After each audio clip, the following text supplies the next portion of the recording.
bar room or something. Yeah. Yeah. Yep. We're going live, and we should be live.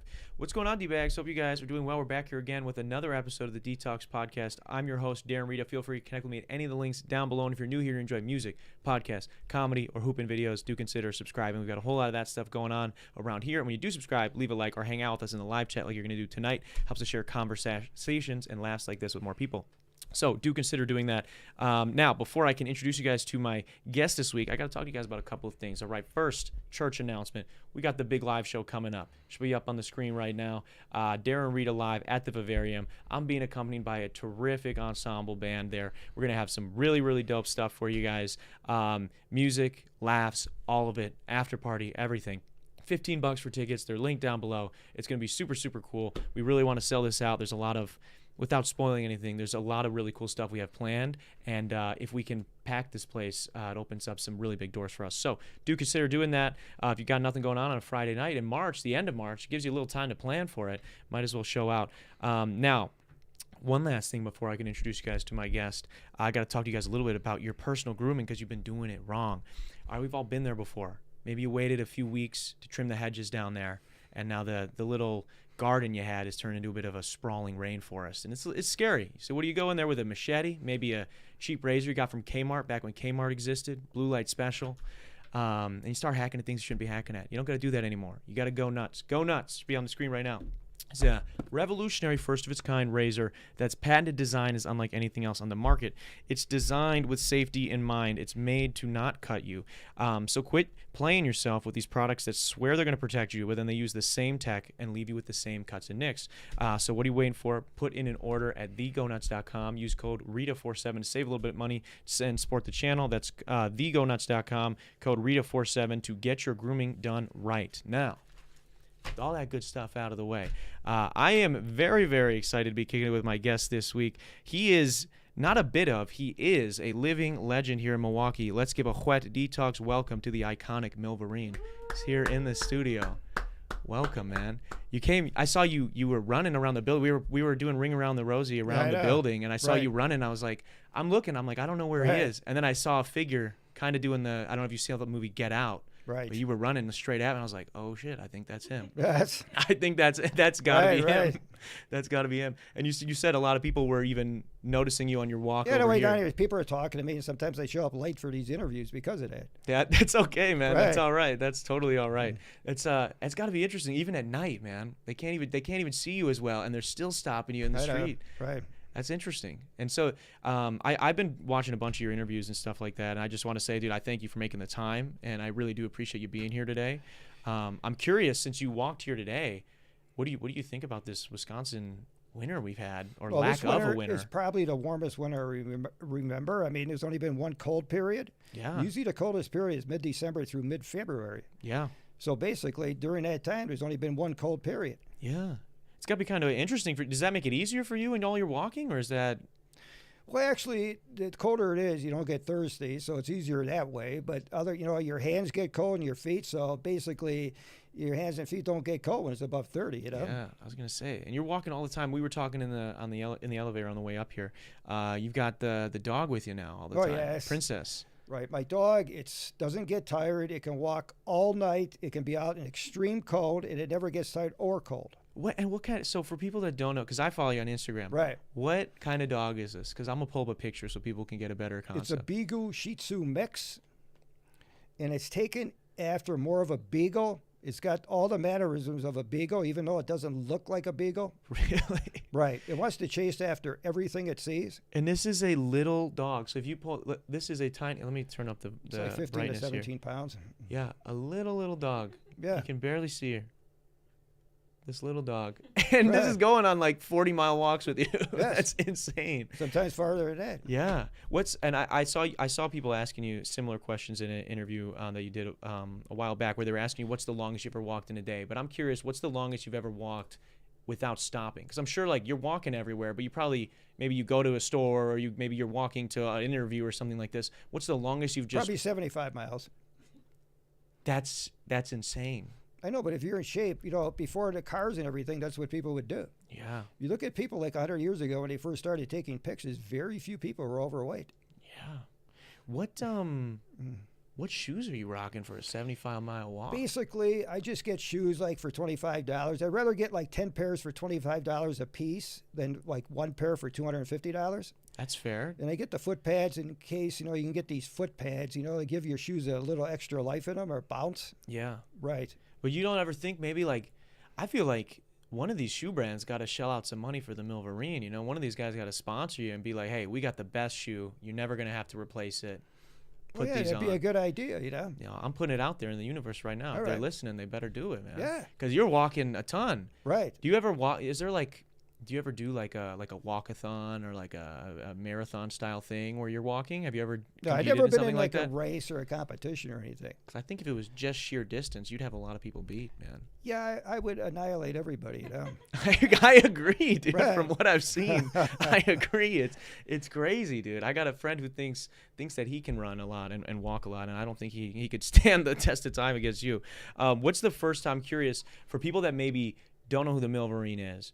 They don't know what the concept of that is, as I introduced you as the Milverine. When was the first time that you heard that? And I kind of know the story a little bit as to how you were dubbed this, but for maybe the outsider that doesn't.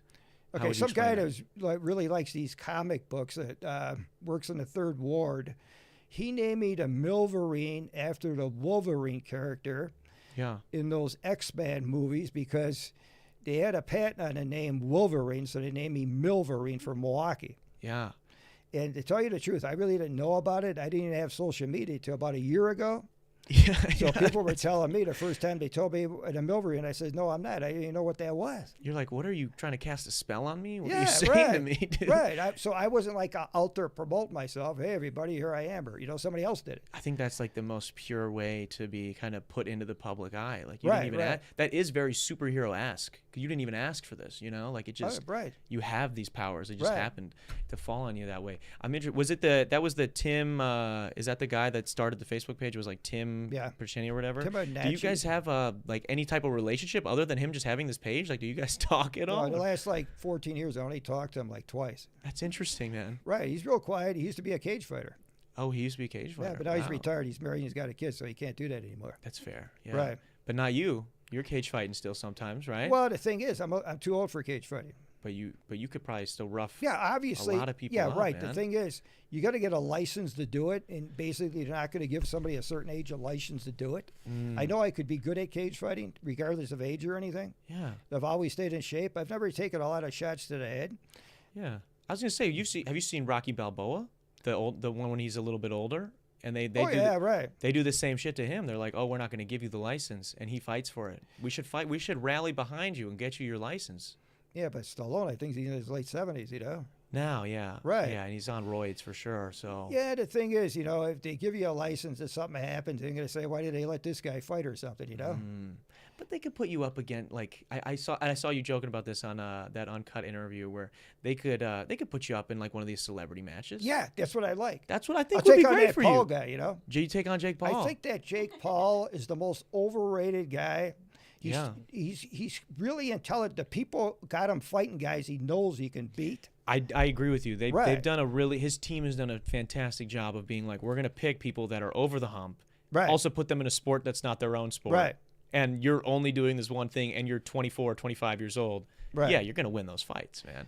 Yeah, that's what they're doing, The thing is and that he fought one guy who's like a reality star, who is, the Tommy Fury, who, his brother, he's, half brothers with the Furies, but like he's mostly a reality star. He's a decent boxer, but he's not great, and he beat Jake Paul. So the only okay fighter he fought, he lost to. That's right. If he fought it like, Bivol, he was like the light heavyweight, or like this other guy that's, knocking everybody out. I forgot what his name was. Yeah. He'd be annihilated. Yeah, he'd be murdered, dude. Jake Paul, he's got a right hand. Basically, that's it.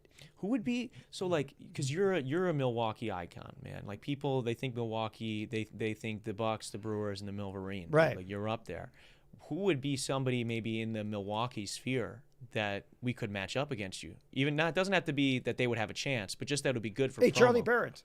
Charlie Barons. I think somebody told me he's taken up MMA. Yeah.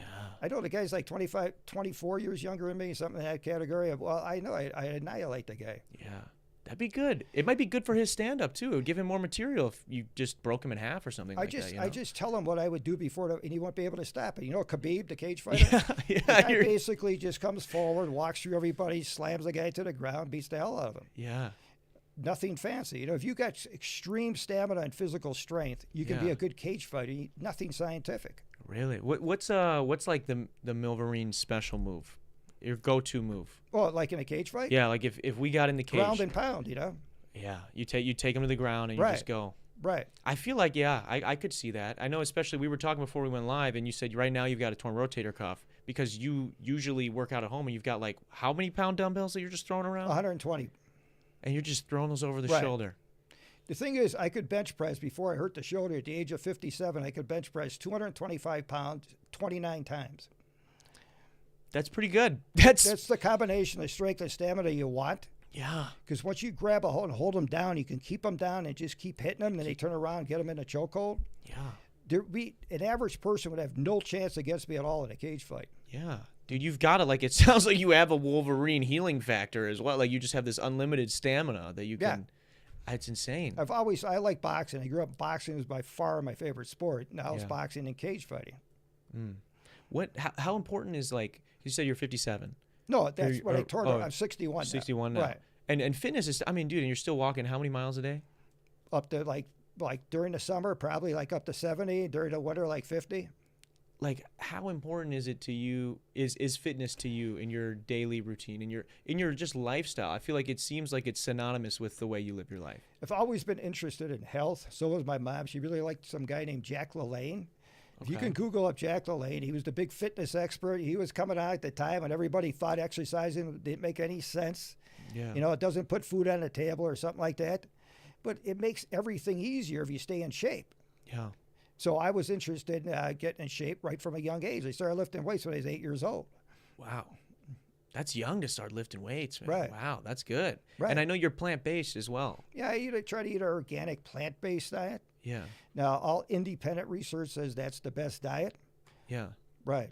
So I know I've done like a vegan thing for a little while, and I know even my girlfriend was like pescatarian for a time as well. So we've dabbled in the plant-based stuff. What's like a daily couple of meals for you? What's a breakfast, lunch, and dinner?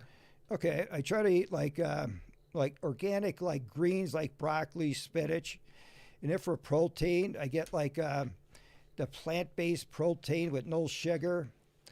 And what do you mix that with? You just drinking it straight up with water? You mix it with the regular water. You shouldn't drink water from the faucet if it's possible. You can get like a osmosis thing to get the, whatever. Or like a little filter, a Brita or something. Right. Yeah. Or you could get like gallons of this stuff, Yeah. And I mix that with water. Then I eat like peanut butter, organic sunflower, organic cashew butter, organic, like a mixture of hazelnut, not that Nutella stuff that's laced with sugar, but like the hazelnut stuff that's got higher in protein, lower sugar. Yeah. Whole wheat bread, from sprouted grains, apples, oranges, and stuff like that. Does it take you a long time to go shopping, or do you kind of got this down to a system, I feel like? Yeah, I don't got a car, so I live across the street from a pick and save, so I can like go there every day and just get a small amount of stuff. Oh, that's nice. So, yeah, and I try to eat like probably about 3,000 to 3,500 calories total a day. Yeah. I only eat like once or twice a day. Yeah. Wow, dude. I was gonna say, you probably don't even have time for it with how much you're walking and stuff. Right. Like, unless you're walking and eating, Right. Complex carbs, if you're going to be walking, you can eat the night before. Mm-hmm. Try to eat like 400 to 500 grams of complex carbohydrates. They give you the energy sustained for the whole day. So how did you, like, you mentioned that you were interested in fitness from a young age and you cared about it. When did you start like learning like this kind of stuff, like this information with the complex carbs and figuring out like what that you wanted to go to a plant-based diet? Like, how early on did you start getting into that? Well, I used to go to the library before, the internet. I didn't even get on the internet until about a year ago. So I go to the library and get all the latest books on health. Instead of just sticking to one plan, I read like 30, 40 books and like put it all together and like see what's the best thing and then try different diets and everything. And organic plant-based diet turned out to be the best. Wow. Do you miss any food that's not plant-based? Is there like no? I'm not a foodie at all. Never been. Wow. So people talking about, man, seasoning sauces. I'm going to have this and that. I know what they're talking about. Yeah, I like things plain. I'm jealous of that, man. I wish I could do that. You're a foodie? Yeah, dude. Okay. Yeah. He's so disappointed. No, dude, I got a problem, man. I love me some cheese. I love me some sauce of any kind. I'm with it. Cheese is better than milk because, they get all the lactose out of it, It is? Oh. Yeah, cheese is basically, if you look at it, it's all fat and protein, no carb. And then when you drink milk, it's got like 13 grams of carb. It's all lactose. A lot of people can't digest lactose. It's like putting glue in your stomach, That's true. Yeah, a lot of people get messed up from that. Right. A lot of people. I don't have a ton of milk, but So cheese is better. Okay, that's Especially good. So aged stuff, Yeah. Okay, so like some aged cheddar. Yeah, maybe. that's the best. That's the best. Okay. What I asked you this before we went live a little bit. If you were going to treat yourself to something, because I know you're such a healthy guy, what would Ben and Jerry's, Yeah. What flavor Ben and Jerry's you go for? Probably the peanut butter cup. The peanut butter cup. Right. Okay. Did you have it sounds like you're you're a disciplined guy. You care about taking care of yourself. You care about longevity. Right. And I'm curious, when you were growing up, were you the same way? Were you always this disciplined? Right away, Really? I always hated that modern music, like the regular pop music and all that. Yeah. So all these kids were getting Peter Frampton's record. You might have heard of Peter Frampton. He's huge in the 70s. Sing one of his songs. I don't Really? know. Sing one of them. I don't know. Okay, but I never got into pop music or the Stones or the Beatles, any of that. Okay. I never liked that. Never liked it. So So you never did Wait, did you, when you hung out with people, because I know we both have this in common, we don't drink. I've never drank a sip of alcohol in my life. All right. How was that growing up? Because I know for myself, right, sometimes it was interesting meeting friends and keeping friends and when people go out. I don't mind it, but sometimes people get weird when I'm not drinking and they're all drinking. So that was kind of strange because, everybody I knew, and not everybody, probably 75% drank and everything. Yeah. And we're listening to the modern music and all that. Yeah. And I never liked that, like Barry Manilow, people like that. I mean, I just never got that, I never thought that was any kind of a talented music or anything. Just common, Yeah, that's fair. So I didn't really listen to music at all when I was growing up. Yeah. How does that, was there maybe a disconnect then with the people, maybe some of your friends growing up and whatnot? Because they were all probably into that, I imagine. I know. It was a disconnect. Yeah, was it tough to because you're into opera. We were talking about this before we went live. You're big into opera. Yeah, I know. I'm like the town opera expert. Nobody knows more than I do. Yeah. Because I've read dozens of books and everything, and I remember everything I read. Yeah. And even people, they say they know a lot of opera when you start talking to them, but they don't. Really? It's when people name it a tenor and everything, there's 4 main different kinds of tenors, and most people don't know that. What are the 4 types of tenors? Okay, tenor di grazia, it's a graceful tenor. For singing Mozart or Baroque music, it's with a small orchestration. You don't have to have a lot of volume. Then there's a lyric tenor that's got more volume. It can be heard maybe over a 30-piece orchestra. Then there's called a spinto tenor that really rises in volume during the climaxes with all the orchestration playing. And then there's a dramatic tenor that can be heard over a 70-piece orchestra playing full throttle. Wow. So most people fit into the di grazia or lyric. There's very few spinto or dramatic voices. Yeah. I didn't know there's 4 different types of tenors either. Yes. You believe me, right away, like tenor di grazia, it's like a high-pitched voice but not a lot of volume, almost like a falsetto type of sound. Yeah. And then a dramatic tenor, it's got a real brassy, strong chorded voice, and yet it can still hit the upper notes. Yeah. So there's complete contrast between those 4 different kinds.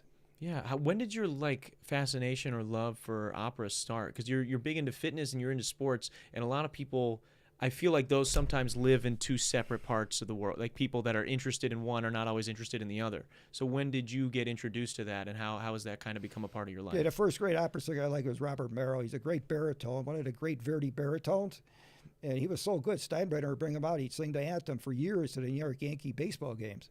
Oh, wow. So that was one of the few opera singers that got to be known, So you name Robert Merrill, especially in the 70s, 80s, people would probably know who it is, because he sang the national anthem to the Yankee games.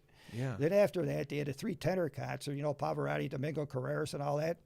And then this guy that I really like, Mario Lanza. He was the guy with a great opera singing voice, Mario Lanza. Did you ever hear of him? No. Okay. I mean, it sounds like a familiar. These all sound like awesome opera names. I Right. just don't know any of them, to be honest with you. Arturo Toscanini, the greatest conductor of all time, says Lanza was the best pure voice he's ever heard. And he goes all the way back to the days of Caruso, this Toscanini, Wow. Wow. Lanza, Lanza, first name Mario, the best singer ever born in the United States. Yeah. I got a chance to talk to his son at Festa Italiana. Yeah. David Lanza. David Lanza died when he was only 55, when he's the year 2009. Mario Lanza died when he was only 38. Wow. Why? What happened? But he had a career that was basically, everybody liked this guy. Sinatra, Sinatra knew he could never compete with a guy like Lanza. Lanza had a true opera voice. Lanza had one of the most brilliant careers for like 6-7 years, and he went down the toilet. He'd go up and down in weight, start drinking heavily, and he dropped dead when he was only 38 from a heart attack. Oh, man, that's sad. But I hear he was the best singer ever born in the United States. Better than Pavarotti, It sounds like you have... You mentioned briefly there, right before the opera stuff, that everything you read, you remember. Yeah. And it sounds like just about everything that you either read or hear, you remember. I mean, this is like, these are conversations that you were calling. Like, how...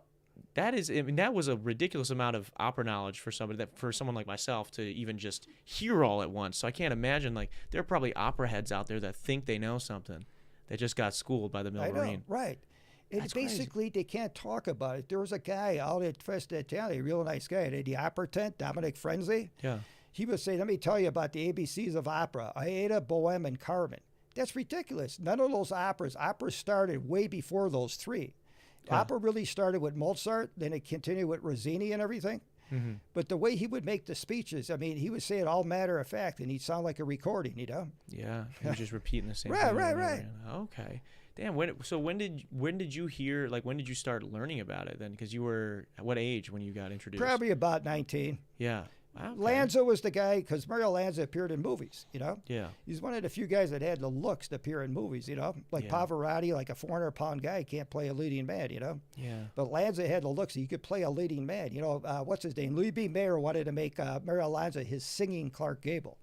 Really? Yeah. Louis B. Mayer was a huge fan of Lanza. That's wild. So it's interesting because we were talking about this before we went live too, with like symphonies and stuff like that, and orchestras, how there's like people that are instrumentalists. Like, it's the same thing where, somebody who's maybe a trumpet player or a strings player could be more famous than someone who is a trombone player. You were telling me about this very famous trombone player who's not all that famous, even though she is super, super talented, probably the best in the world. Yeah, but Gumi Kanda, she's a trombonist with Milwaukee Symphony Orchestra. She's been with the Milwaukee Symphony Orchestra since 2002. Yeah. Great trombonist. If you ever go her, she's in the back playing the trombone, Yeah. Now, I just broke up with a girlfriend about a year ago. She was the youngest concertmaster in the history of the Milwaukee Youth Symphony Orchestra. She's a violinist. Yeah. She was 8 years old. She made her soloist debut with the Milwaukee Symphony Orchestra. At 8 years old? She was like a, what do you call it, prodigy? Yeah. And she had the same violin teacher for a while as Joshua Bell. Who's Joshua Bell? Joshua Bell is one of the elite violinists in the world right now. Yeah. He's doing so good, he bought his own Stradivarius violin for $4 million. Wow. What's so special about that violin? What makes it $4 million? If you ever get in a room like we're in now, if you hear it, basically, I was in a room with this woman that I was going with. She got out the violin and everything. You wouldn't believe the brilliant sound those violins make. Really? If you were like an elite violinist, I'm not saying somebody plays with a local high school, like an elite. Yeah. My last girl was an elite violinist. She had the same violin teacher as Joshua Bell. You wouldn't believe the brilliant sound that violin makes. Wow. You can look up Joshua Bell. Like his Tchaikovsky video on YouTube's got over 1 million views. Yeah. Wow. So these people are legit, man. Right. Right here in Milwaukee too. We got some people right here in Milwaukee. Right. I'm curious, since you've been around Milwaukee for a while, and we jokingly were talking about how you don't travel. I don't travel at all. You just stay here in Milwaukee. Yeah. Right. What are some gems that maybe somebody who's not from Milwaukee, if they're visiting, and you just want them to be able to see something really cool that you think represents the city, what would you want them to see? Well, like Bradford Beach, South Shore Beach. You can get on the path like at South Shore Beach and take it all the way to Grant Park. It's a real picturesque scene when you take the path. Yeah. Take about 2.5 hours to walk it. First time people walk it, they say, when is it going to end, Yeah. Because you look at a map, it looks like you can walk in 5 minutes, Same thing. You can take a path at Juneau Park and take it all the way to Estabrook Park. How far is that? How long of a walk is that? That's probably a 2-hour walk. Wow, It goes by like an older neighborhood like Shorewood and all that. You get off to like this little park in Shorewood. It's got a little hidden beer garden in it. Oh, that's kind of neat.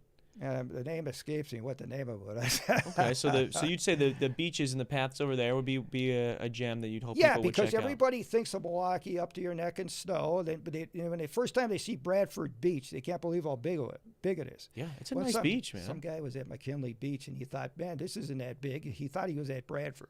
Oh, wow. I told him, just go, keep going, north. You're going to see Bradford's a lot bigger, Yeah.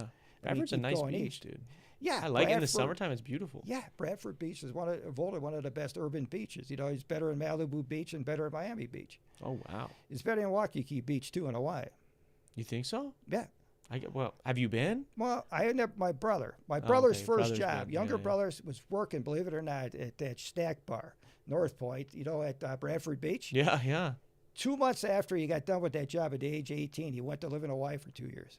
Yeah? And he was telling everybody Bradford Beach is better than Waikiki Beach. What, dude? He got sick of Hawaii, moved back, That's crazy. He's been in Milwaukee ever since then, I respect that, dude. Holy cow. You guys, you're like you're like an ambassador for the city of Milwaukee in a way. My mom grew up in Athens, Wisconsin, right across the street from the Central Library. If she was here, she's dead, but she could tell you like all the activity go up and down Wisconsin Avenue. Used to be 4 theaters within a mile right on Wisconsin Avenue. Yeah.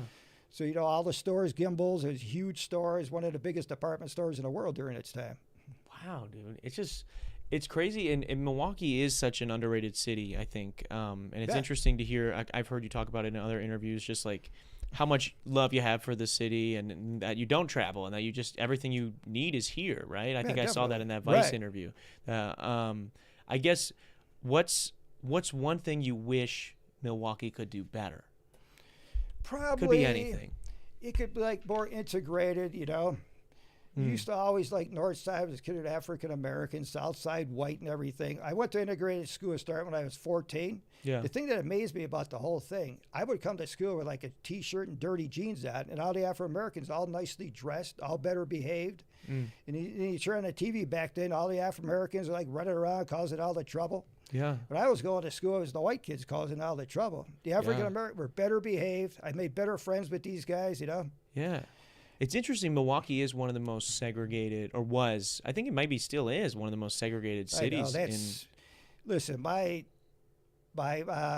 mom's dad used to work at the Ripple Shoe Store it's right around North Division High School. That's where it used to be, like the Tony Center. Yeah. He would always tell people the African Americans that walked into the store would always be the best behaved and always get the best shoes for themselves and for their kids. Yeah. Right. Yeah, dude, it's sad. It's sad when I think the media coverage, as well as, there's other political reasons too, where people are like over policing certain areas and doing things like that, where just to make a thing look even worse than it is, and it's not, and that's not the reality when you meet people. In the Deer District when the Bucks won, and then the next year when they were in the playoffs, they didn't win. There was a shooting. Yeah. Right, we were right in the middle of that. Now there's basically 99.9% of people didn't do anything wrong. Yeah. It was just some guy that went wild and started shooting. Yeah. And then the cops were there in about 10 seconds and broke the whole thing up. So it wasn't like a continual shootout like the Wild West, Yeah, yeah. It's a real short, isolated event. Yeah, well, that's the thing. So I'm from rural Wisconsin, dude, and I tell people that I live in Milwaukee and I live downtown now. And people are like, "Oh, is it safe? Are you okay?" I'm like, Milwaukee's awesome, man. Like the stuff, just because you only watch the nighttime news of Milwaukee and you hear only the bad things that happen there. Definitely. The whole rest of the day was great, man, for a lot of people. Right. So I think it's interesting people that don't live here, or even maybe people that live around it but aren't always in it, get a skewed perspective because of what they see on TV. I know. That's what these characters like Steve Smith, the guy that, is always talking about sports. ESPN doesn't know anything about anything, but he's like saying, don't come to Milwaukee. I hate that city. I would never go there. He was talking like that, Yeah. He talks with that big blowhard type of thing and everything, Yeah. And he's basically all the predictions he made about everything is wrong. Yeah. Even talking about cage fighting, boxing, and all this. Yeah, they don't let him do that much anymore. They don't let him do that much anymore because he had some bad takes, I heard. Hey, let me tell you about one of the biggest fights of all time was when McGregor went to boxing to take on Mayweather. Yeah. And so many people thought McGregor had a chance. Yeah. Listen, I knew McGregor's chance against Mayweather was 0. Yeah. Well, it's just one of the best boxers ever versus a guy who doesn't box. It's like, of course he's not going to win, but people were picking McGregor. Yeah. I say 70% of the people I talked to thought McGregor was going to knock him out for some reason. Really, dude? It just shows you, they kept showing McGregor knocking out those guys in those cage fights. One guy in like 14 seconds. Yeah. Yeah, but that's not Mayweather. Yeah, and it's different too, because dude, MMA, there's if I'm fighting you in a cage, I have to be worried about an infinite possibility. Like you can use your legs, you can use your knees, you can use whatever. Right. Boxing, we're both just stuck right here. Right. So it's like that takes out so many opportunities. I'm not going to get caught off guard by a kick or a heel. I know, right. Like I'm here and you're here, like I'm waiting for it. So it's interesting that people, I don't know. Good on him for doing the crossover. I mean, and holding his own a little bit, but I didn't think he was going to fucking win that fight. Come on. Hey, right from the start, Mayweather was taking the whole thing as a joke. Yeah. You could tell he wasn't getting even do. As soon as he picked up the pace, he was landing everything. In one round, he landed 70% of the punches he threw. Yeah, that just shows you. And then the guy falls down. McGregor had no stamina. Yeah, I don't even think he trained. I don't think Mayweather was training for that fight, dude. I think he just showed up. Like he was just like, I can do this. It's just like when Mayweather fought Ricky Hatton. Ricky Hatton was 44-0. Yeah. They asked Mayweather about that. He says, "So what? If he fought me 44 times, he'd be 0-44." Yeah, Yeah. Yeah, it's crazy, man. And the fighting world's crazy. Do you have any favorite boxers or favorite yeah, fighters? Christ. This I keep forgetting, this Terrence guy, Crawford. I think this is his name. He fought this guy, Earl Spence. Okay. Is this recent? Oh, you had. Spence and Crawford were the two best welterweights, and they wanted to set this up for years. The different promoters, and then they fought, and Crawford basically destroyed Spence. Yeah. I think it's Terrence Crawford. I know his last name is Crawford. This Crawford is the greatest pound-per-pound fighter in the last 20 years. A lot of people don't know him because boxing isn't really as much known now because of the cage fighting thing. Yeah. You mentioned Mayweather, but Crawford's a far better fighter, than McGregor is a cage fighter. Far better boxer than McGregor is a cage fighter. Yeah. McGregor is basically overrated. Yeah, wow. That's crazy. The best cage fighter of all time, in my opinion, is John Bones Jones. Yeah, he's scary. Somebody lands a punch on Jones, it's like a major event. Yeah. He's a killer, man. Right. That guy shouldn't. I would. There's not enough money you could pay me to fight that guy. The only guy that might have a chance is Tom Aspinall. He's the guy just knocked out this Russian guy. Okay. Aspinall is a good all-around fighter, and he's like a natural heavyweight. All right. And, it looks like Jones might be fighting some Miocic. How old is Jones now? Probably 35. And he's still so scary, man. I know. He had two brothers that played pro football. Yeah. He could just still, he's dangerous, dude, in every sense of the word. The thing is, the guy he came back in heavyweight. The guy he fought basically folded up and choked, But this Tom Aspinall, that would be a really good. You think that's your pick for what would make a good fight? It's interesting, too. You mentioned that Spencer, was it the boxer that you said was probably the best? Spence, Crawford. The Crawford is probably one of the best pound-for-pound fighters. It's interesting, I'm not familiar with him, and I'm sure a lot of people aren't super familiar with him because of what sells now in the fighting thing. It's the personality, with the McGregor, right? That sells the most pay-per-view buys, even though he might not be the most talented. And he's a talented guy in his cage fighting, but when it came to boxing, is all these other things. It's the antics and the thing that surrounds the fight that sells it. I wonder if that's why maybe more people aren't getting the recognition they deserve, like a great fighter who's maybe not doing all the crazy shit to sell the fight like a McGregor Another would. thing is, in boxing, it used to be flyweight, featherweight, welterweight, lightweight. Now there's junior lightweight. There's cruiserweight, and then there's WBA, WBO, so there's so many fighters, Yeah. But this Crawford, if you read the write-up of this Crawford, all the top boxing experts says this guy's like a one-of-a-kind fighter. It comes around maybe once every 20, 30 years. Yeah. This guy is a phenomenon. I mean, this guy is as good as Sugar Ray Robinson. This guy's the scale 1 to 10, it's 10. Really? This Crawford, most people don't know who this guy is. I don't know who he is. I'm going to start watching. Believe me, when this guy gets a guy hurt, he just systematically destroys him. Wow. The guy pisses ice. You know what that means? He just basically no nerves at all. Yeah. He's just a professional fighter that goes in there and destroys people. He's a machine, dude. Right. He's fucking Ivan Drago from Rocky, dude. It's probably because he doesn't have a big mouth like McGregor. People don't know he's that good. Yeah. Well, maybe he needs to start talking some shit. Just thinking like McGregor, a boxing match with Crawford. Yeah. Crawford wouldn't be able to fight him because he'd be laughing so hard, Yeah, maybe that would be his best strategy. McGregor's best strategy, man. That's crazy.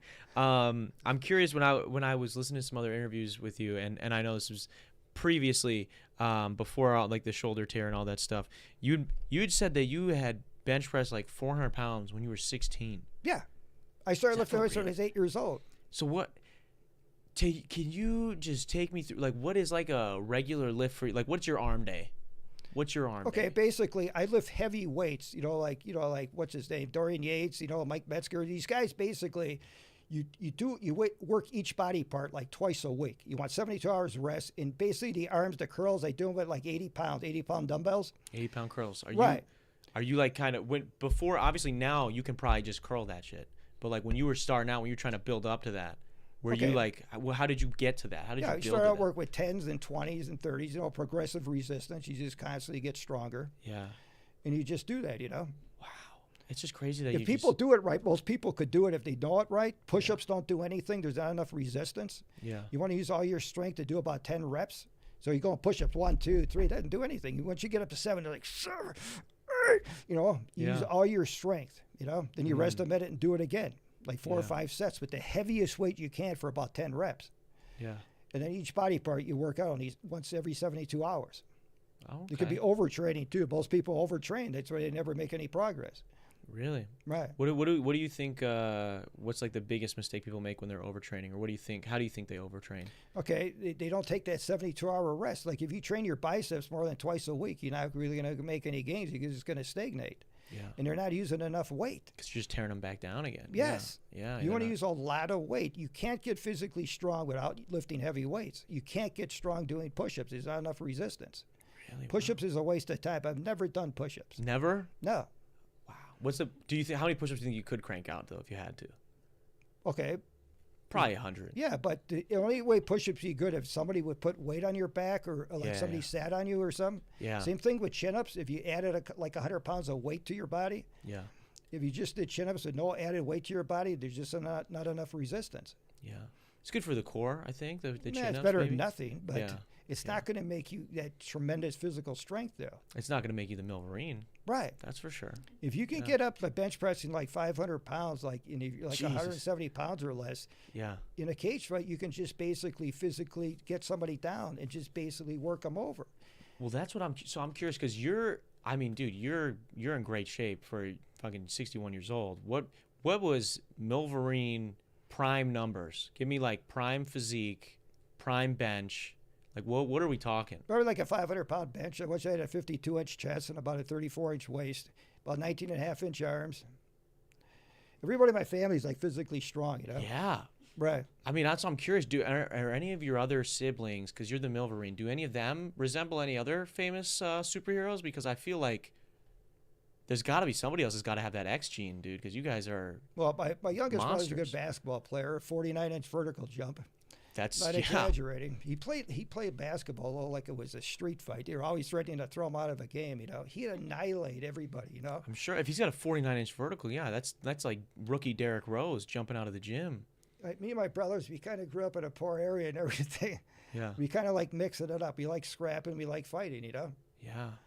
If we come home bleeding like day after day, it's no big deal. You just wipe the blood off, Yeah. Did you get in a lot of fights growing up? Of course. Yeah. What would you fight about? You seem like such a chill guy.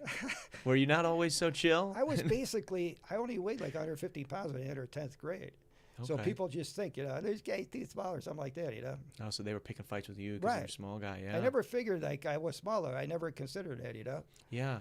Yeah, I had a similar thing. So, yeah, I mentioned to you before we went live that I played basketball in college. It was a similar thing. Anytime a guy got switched on to me that was a little taller, he's like, oh, I got to post him up. I got to post him up. And I'm like, dude, I'm not a pussy, bro. Like, I'm going to take this just fine. Right. But that's interesting. So you were holding your own because people were trying to pick on you a little bit. Those big guys, Christ, they got no stamina at all. They can't finish you right away. They get tired. Yeah. If you get somebody tired and it takes like just 20 seconds to catch their breath, just think how many punches and kicks you can land.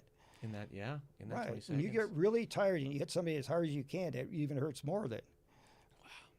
So you've you've done boxing, you've done cage fighting. Did you ever do any like amateur fights? No. The thing is, when I was younger, I didn't want to starve myself to make a weight.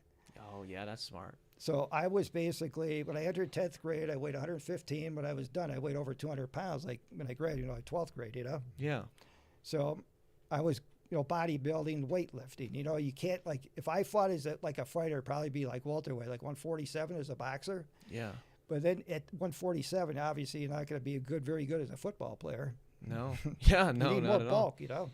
Yeah, that is interesting. It almost, I guess that kind of would deter kids from fighting, especially growing up, because it's like if you're wanting to play all three sports, you know, you don't want to sacrifice the whole other sport just to be okay for this sport for the 3 months. Making weight's basically the hardest thing for a lot of these cage fighters and boxers. Yeah. Yeah, they starve themselves to make a weight, you know. Well, that's I mean, that's interesting because you always see that with these big popular fights, whether it's the influencer fights or even the big fights, where like one guy, who's the bigger name on the card, he'll get the other guy to come to his weight or go up to his weight, and then that guy's fighting at a disadvantage because that's not the weight he fights at, you know. But he wants to make the fight happen because it's a big payday, and then that guy ends up. I know. Yeah, it's interesting. Some of these experts were so wrong. You know what they were so wrong about the latest big fight? What's that? Strickland was fighting this Adesanya guy. Adesanya is one of the best stand-up fighters. He's an excellent Strickland kickboxer. lost his fight, right? No, actually, Strickland won the fight. Which one did he lose recently? Okay, he lost the fight to this guy named Dupleix, this Dricus Dupleix or something like this, South African guy, like with a Dutch name, you know? Yeah. But he won the fight against Adesanya, this Sean Strickland. Adesanya is probably one of the best stand-up fighters in the history of fighting, not just in cage fighting, but in kickboxing. And all the experts are saying if this is a stand-up fight, there's no way Strickland could win because Adesanya is so good, you know, in a stand-up. He won't be able to land as many shots. And Strickland gave him an ass whipping for 5 rounds. Really? The experts are basically 90% of the experts are dead wrong on that one. Yeah. And then when he fought that Dricus Dupleix or whatever his name is, it's like a Dutch name. It was a really close fight. Some people thought Strickland won. Some people thought the Dutch guy won. I thought the Dutch guy won, the South African guy. Yeah. It was a really, really close fight. Yeah. Strickland's got a real good jab. And this Dupleix, whatever his name is, he said getting hit with Strickland's jab was like getting hit with a brick. Wow.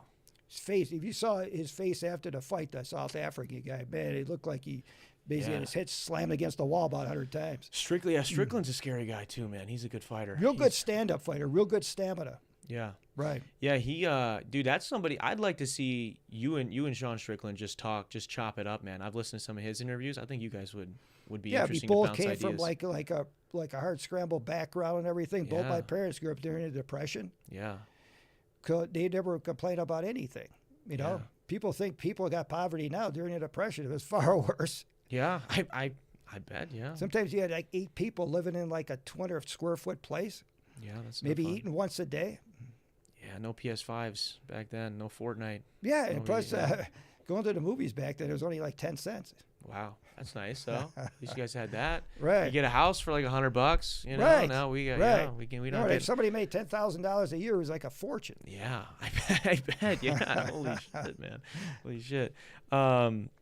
What we got? I just saw an opera about my mom just commented this. She just went to this opera in Chicago that was about boxing. It was like an opera about boxing. Opera about boxing. I'll have to send you a. It wasn't the Lyric Opera in Chicago. They don't do that. I don't know who it was, but okay. The Lyric Opera in Chicago is one of the best. You know, the Metropolitan's considered the best. Yeah.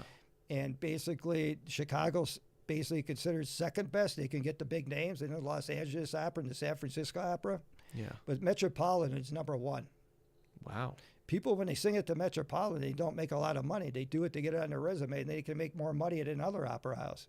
Yeah. Like Vivica Juneau, an opera singer I saw here in Milwaukee, she probably got paid more singing here in Milwaukee than she did at the Metropolitan. But she did it for the look because it's going to get her those right. other gigs, right? Yeah. They do it. Anybody out there, one of my favorite opera singers, Vivica Juneau, Google her up.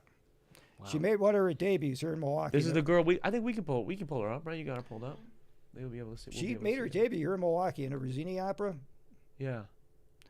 And never pulled up on the screen. Yeah, there she is. She was born in Alaska, and like this great mezzo soprano.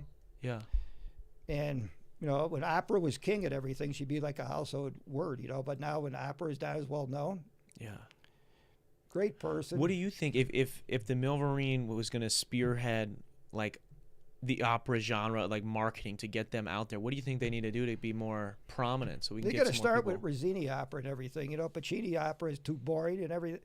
The one that really started a craze for opera is Giancarlo Rossini. Now, all he's known for is the William Tell overture. You know, okay. But that was an overture to one of his operas. He wrote over 30 different operas. Wow. And every one of them was popular. There was never anything in the history of music like Rossini. Do people write new operas, or do they just perform old ones? You can't really compare it. They do write new ones. They don't last. They like maybe 1 or 2 performances, and then that's it. They don't compare. The geniuses that wrote those operas there's nobody like that. Like this Andrew Lloyd Webber guy who wrote that Phantom of the Opera. Yeah. That's a total joke. The Phantom of the Opera? It's sappy, sentimental garbage. Wow. Really? You're coming for a lot of people are going to be upset now, about the that ones one. that made their debut, Michael Crawford, a guy that can't sing at all. If you try to sing opera and everything, you know, he'd be dragged off the stage. Then that Sarah Brightman, just another run-of-the-mill, little tiny voice soprano that can't sing. Wow. I'm just telling you straight out, all right? Andrew Lloyd Webber, comparing him to Rizzini is like comparing like gold to a handful of dirt. Wow. I'm just being truthful with you. Yeah. I mean, you've seen it. You've seen and heard enough to know. I don't know enough. I can't believe how exciting Rizzini singing is, the coloratura singing. Yeah. And there was anything like it. He created a hysteria for opera went on for 20 years. That was continued by Bellini and Donizetti. Yeah. And Verdi took opera in a more powerful direction, more brass instruments, more forceful singing. Mm-hmm. So you got Rizzini with the great coloratura singing, and then Verdi with the more powerful, dramatic, you know. So you got to know when you go to see an opera like El Trovatore with Verdi, it takes the 4 greatest voices in the world. You got to have a lyric and dramatic voice all rolled up into one. Wow. So there's 4 main roles in there. One has a weak voice. The opera isn't pulled off right. Yeah. Caruso, you know, the greatest tenor, the guy that was the first tenor to really make a name, he said Trovatore requires the 4 greatest voices in history just to sing it, you know. Jesus, man. So if somebody's a Rizzini singer, very seldom ever they can sing Verdi. It's 2 different kinds of singing. Yeah. I gotta go to an opera here in Milwaukee. I gotta go to one of these Milwaukee operas. Another guy, one of my favorite singers was Dmitri Hortovsky. Yeah. He was born in 1962. You can, Google up Dmitri Hortovsky. All you got to do is Google up opera singer Dmitri. Look him up. Let's hear him. Let's check him out. The guy was an operatic superstar for over 20 years. When he died in Russia, they had his funeral on state TV. Wow. And he's from Russia? Opera singer Dominic. Dmitri. Dmitri. Dmitri. Look at he comes up right away. See? This guy was swag. You know what happened? He was born in 1962. He felt sick, and he got a brain tumor, and he died a couple years later. He was only 55 years old when he died. Wow. He was a healthy guy. He lifted weights. You can tell by the way he looks. Yeah. It was just shocked the whole opera world that he died when he was only 55. That's all he looks. Dude, yeah. The guy was an absolute superstar. They consider him the Elvis Presley of opera. Yeah, I can see that. I can see that big time. You wouldn't believe the voice. Really powerful. Yeah, he is in good shape, too. Look Right. at that. It amazed everybody that he died when he was only 55. Wow, dude. Yeah, look at it. That's So do you ever try to sing opera at all? Like to no, yourself? because you have to understand, if you're to Hortovsky, if he was in his room right now, just going up and down in scale, Yeah. okay, you're talking about 1 in maybe 20, 30 million Yeah. to sing at that elite level. Yeah. But I mean, like, you know, I can't play in the NBA, but I still like to go shoot some hoops. Yeah, right, You know, but- like you don't ever sing to yourself, like in the shower, you don't sing some opera or. No, know? because the thing, you can't really compete, you know. Most people don't know. They never really heard an operatic voice, you know. Mm. I mean, if they heard an operatic, you just can't compete with it. Yeah, I guess that's fair. It's just like Hortovsky. He would make an average opera singer look bad, you Wow. know, because that's the elite. He sings it, the Scala, like Metropolitan, all the big things. You make one mistake in any of those places, people start throwing things. They start booing you. They turn on Jesus. you real fast. They turn on Pavarotti at the end when he was missing notes, you know. Really? Wow. It's really, really, when you get to that elite level, Yeah. whether it be a violinist, an opera singer, there's a lot of pressure to always perform at that high rate. Yeah, that reminds me of that movie Whiplash. Have you seen that Yes. movie Whiplash? Yeah. That's scary. He threw that cymbal at that kid, dude. That's Right. You insane. could come on like the stage half loaded, like Willie Nelson, and sing "On the Renegade," Yeah. singing that little whiny voice. But you're an opera singer, believe me, they're listening. Sometimes your voice is really exposed. You make one mistake, and they're going to turn on you right away. Do you sit in the back of the theater waiting for somebody to make a mistake? No, here in no. I Milwaukee? would You never got- be one of those. You got, They yeah, call yeah. those like in Scotland, they call them clacks. Like one singer they don't like, so they're gonna throw things at them, or Yeah. Wow. That's crazy, dude. It's the wealth of knowledge that you have about this it's incredible, dude. Honestly, it's like inspiring a little bit it's making me interested in opera, which I wasn't previously. Okay, the best tenor voice, pure tenor voice, I think is Jussi Jorlin. He's a Swedish tenor, born in 1911, died in 1960. She was only like 52 then. He was only like 50 something as well. Yeah, he's a heavy drinker. But the thing is, the guy never lost an arm wrestle in his life. You know, everybody hears these opera singers. They think these fairies and everything. Yeah. This majority was physically strong. He never lost an arm wrestle in his life. These dudes are jacked, bro. Yeah. You can just say opera singer Jussi. You know, his first name is spelled Jussi. Yeah. The greatest tenor in history. They asked Pavarotti what do you think about, Jussi. He said, I can't compare myself with him because I'm only human. Wow. You wouldn't believe That's insane. That's that high guy praise. Had unbelievable breath control. You just think when he just hit the loudest in his crescendo, his voice would just carry either you can do it or you can't. Yeah. Okay, let me know if you heard of this. So my mom went to see this one in Chicago I just mentioned. She says, I just saw an opera about boxing. It was The Lyric. It was an opera about Emil Griffith. Okay. Do you know who that is? I remember Griffith, yeah. Okay. I don't know anything about this. What happened with Griffith was he fought this guy. He couldn't stand him. The guy he fought died afterwards. Whoa. Right. I think the guy he killed was Benny Paret. I mean, it was a boxing match. It wasn't like he killed him out in the street. Oh, okay. Yeah, right. yeah. So it's okay. Right. Wow. That's still crazy, though, to live with that. Right. You killed somebody in the ring. That was at the Lyric Opera in Chicago? I guess. Yeah. Okay, the Lyric, that's a big name. Usually they don't do that. They usually do like the straight repertoire like Rossini, Verdi, Puccini, and all that. Just let me tell you about Puccini. I never liked Puccini at all. No. Okay, most people don't know. A Puccini opera and a Rossini opera, 100% the opposite, Okay. Basically, Puccini is liked by women, basically. Men don't like it. It's kind of like on the sappy, sentimental side. Rossini's more explosive and everything. And Verdi, especially Puccini was kind of like a guy that walked around with a lot of perfume on. It was kind of like a sappy, sentimental type of guy. Yeah. Verdi was like a real strong. If you think of a Verdi opera, think of like Dick Butkus, the football player. Yeah. Really. Okay, I can see that. Verdi's opera, especially Trovatore, it's like the most forceful opera imaginable. Wow. It's talking about putting fires out with people's blood, That's what it's talking about? Wow. The famous song from there is putting fire out with somebody's blood, I didn't know that at all. Right. That's insane. They got the famous Anvil chorus. What is that? Da, da, da, da. If you ever hear the Anvil chorus, believe me. Probably. Right, Maybe it's I the do most know famous chorus in opera. Okay, then I probably know it. Hey, the thing is, El Trovatore was so popular that the Marx Brothers, made a parody of it in their movie The Night at the Opera. Okay.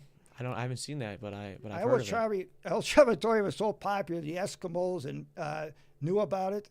I'm not exaggerating, and all the people right in the heart of Africa knew about it. That's how popular it was. Wow. Remember, opera was the thing. That's what was talked about. Yeah. Well, you mentioned this. I don't know if we talked about this before we went. I think this was before we went live. When we were talking about amplification and the reason opera isn't necessarily probably as big now is because guys like myself or anybody, I can sing into a microphone and amplify. But before, if you went to a live event to go witness people singing, they had to be able to project to a room full of 200 people, 1,000 people, whatever it was. Right. And maybe even outside, maybe not even in a room. Right. So that's where, people had to have that kind of voice. Yeah, in 1925, they started amplification, and that's what they had, they call electric recordings, and then everybody became a singer after that. Yeah, even scrubs like me. Even scrubs like this guy here. No, it's true. I'm not trying to criticize people and everything, but a lot of people think have big voices. They don't. Yeah. Now, just let me tell you about two. Now, Josh Groban, he gets a lot of attention. The guy is a total joke. I'm not trying to be critical. I'm just saying the guy's got a real small voice. You would never hear this guy before 1925. Yeah. It's just a run-of-the-mill voice. I'm just telling you what opera singers would say. They're told to shut up because these guys like Groban are making a lot of money for the record companies. Yeah. If Groban ever went on and tried to sing opera, you wouldn't even hear him. That's how small his voice is. He needs amplification. Same thing with this guy, Andre Bocelli. Now, this blind tenor, Andre Bocelli, he sells millions of records. He's going to be performing here in Milwaukee. He might sell out. Some of the seats are like $750 to see this guy. Wow. The guy's got a real small, run-of-the-mill voice. There's nothing special about his voice. The New York Times critic says the guy's a total joke as a singer. He's lousy. He sings with no emotion. If anybody thinks this Bocelli's a good singer, you just simply don't know anything about singing. Yeah. I'm not trying to criticize. The guy's a nice guy. He probably gives money to charity and all that, but he's not a great singer. Yeah. Not even close. I'm just telling you the truth. I hope he's not watching, man. That would hurt. If I heard that, right. If you heard him sing like this Meryl Lanza guy, but Shelley sang it. Yeah. But Shelley would sound like a little boy, crying about losing his toys. He can't produce that manly, forceful sound that you need for a lot of these operas. Yeah. If you're going to come on stage and sing about putting a fire out with somebody's blood, you can't sound like a namby-pamby, I mean, that sounds sacrificial. The thing that's so sad, they had this Shelley actually recording El Trovatore, even he doesn't have the voice for it. Wow. There would be like Mickey Mouse guy. It's a guy that sounds like Mickey Mouse, like threatening somebody. Yeah. Oh, please don't hurt me, Yeah. It doesn't work. It's not believable. Like a Verdi baritone's got to be heard over an orchestra, playing full blast with a lot of brass instruments with no amplification. Yeah. It eliminates 99.9% of the people. Yeah. A Verdi baritone would be like a guy that consistently wins a gold medal at the Olympics. Yeah. It's unheard of. Right. And you said you were talking before we went live. There's very few of them. Maybe 3 or 4 in the world right now. Every time they say there's going to be another Verdi baritone, it's not even close. Yeah. Damn. Yeah, that's fair. Does the Milwaukee Orchestra or any of these the Milwaukee Symphony or even the Opera House or whatever, do these people invite you in, man? Like, they got to be you're putting on for them right now. Oh, yeah, the Milwaukee Symphony Orchestra, they're okay and everything, but a lot of these symphony orchestras, they just so matter of fact about things, And they don't do the right shows. I don't know. Somebody picks out these shows. They're not going to throw flies. Like, Gustav Mahler, might be a nice guy or whatever, but his music is about as boring as you can get. I was there when he did a Mahler show, and at the 2,000 seats, there's probably like 400 people there. Yeah, wow. Yeah, I mean, I would never do a Mahler. I mean, it's boring as hell. I would do Mozart, Beethoven, Brahms, Tchaikovsky, something that people would actually want to listen to. Some people that they know it. Yeah, if I was running the orchestra, the attendance would be a lot better, Yeah. So these characters, they got to get you out there spinning a sign, maybe. If you interfere and tell them that, they'll probably ban you from going. Okay, well, yeah, we'll keep it on the hush hush. There are a lot of people like Jack Parr used to say, the talk show guy, basically the namby-pamby's got control of the entertainment, Yeah. And he got criticized for telling the truth. Who Jack Parr was? He was the guy that hosted the Tonight Show before Carson. Oh, really? Yeah, he's real popular from 57 to 62. Okay, a little bit before my time. Right. I know more about old TV. I'm an expert in old TV, too. Yeah. So, everybody thinks, before the TV, it was the radio, going to the movies. More people went to movies back then in like 20s and 30s than they do now. Yeah. I'm sure it was a bigger deal back then, too, yeah. Yeah, the acting was better, the movies better. Some of these action movies, are basically laughable. Some of these guys you can't kill. I mean, throw them through a wall, they come out with hardly a scratch on them, Yeah, that's like, dude, did you see, I don't know if you ever saw that Baywatch movie with The Rock? Oh, yeah. Efron? Yeah, the other night, I wanted to watch one of these Scorsese movies, and I lost the argument, and we ended up watching Baywatch instead, and that was so bad, man. Okay. It was so bad it was funny, but it was bad. Dwayne Johnson basically is not a very good actor. He can play himself, basically. He's a charismatic guy, not a great actor. Right. Yeah. Just like Schwarzenegger, play himself, Yeah. And the tough guy I liked in movies is Charles Bronson. Okay. You might be a little bit. You see a movie called Hard Times where he played like a bare knuckle fighter. Yeah. That's a really good, realistic movie, Okay. It captures the times, What about? Maybe you'll be a fan of this movie. Maybe you won't be. Do you like the Rocky franchise at all? Like Stallone? Yeah. The first one? Yeah. It's a good movie. Yeah, the first one was pretty good. Then it got into more like too much show business, like. I think the first couple are good. I think the first first two I think are perfect. Right. And then after that, I agree with if people have criticism. I love all of them, but the but first a lot of two people I say don't know so the guy that played his brother, Burt Young. Yeah. Burt Young was a fighter when he was in the Army or the Navy or something, and he won 32 out of 34 fights.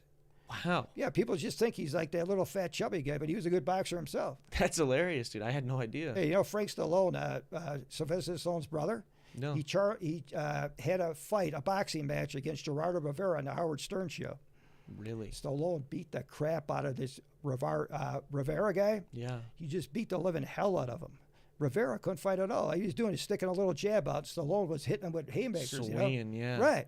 And this is on the Howard Stern show? Yeah, you probably Google it up, Frank Stallone versus Gerardo Rivera on the Howard Stern show. Dude, the Howard Stern show was crazy back in the day. I know, he like deliberately did that. Yeah, he wasn't like a mean guy. He just did that for laughs. Yeah, he did wild shit for laughs. It was, I've seen clips. It's hilarious. I think it's funny when a guy does something with a straight face. Somebody's laughing at their own jokes and it's not that funny. Yeah. Yeah. It's what do you? So I know. Speaking of funny, right? I kind of got introduced to you through the comedy realm originally. When I first moved here, I met some comedians. Had a bunch of comedians on the show here, and your name was always thrown around, and they were always talking, singing high praises. And then I saw you at the comedy roast thing. I think you were a judge one of the nights I was there. Right. And then So how who are some comedians, man, that you like in the mainstream and maybe here on the local level? Well, I like the comedians. The old Dean Martin show. They used to have the Dean Martin roast. Okay. I like believe it or not, Jack Benny, Don Rickles.